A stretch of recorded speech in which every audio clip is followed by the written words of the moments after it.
Digital કાર્ડને કારણે કંકોત્રી વ્યવસાય પર માઠી અસર. ઉત્તર પ્રદેશના સહારનપુર ખાતે લગ્નના કાર્ડના પારંપરિક વ્યવસાયમાં હાલ મંદી જોવા મળી રહી છે, જેની પાછળનું કારણ છે ડિજિટલાઇઝેશન.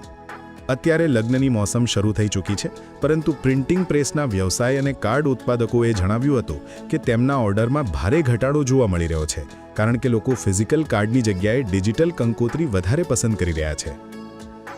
आजकल 5 card, 10 card, 15 card, 25 card, 50 card, बस इससे ज्यादा नहीं होता. 100 कार्ड, कम से कम 100 कार्ड मिनिमम. पहले 1000 कार्ड छपाते थे, 500 कार्ड छपाते थे. अब लोग नहीं छपाते, ऑनलाइन करते हैं. नॉर्मल कम से कम 500 कार्ड तो छपते ही थे. कोई गरीब हुआ उसने 150 छपवा लिए, वरना 500 कॉमन थे. 1500, 2000, 3000 तक कार्ड छपते थे. अब तो वही 2, 4, 5 या डिजिटल. व्हाट्सएप बना दो, ये बना दो.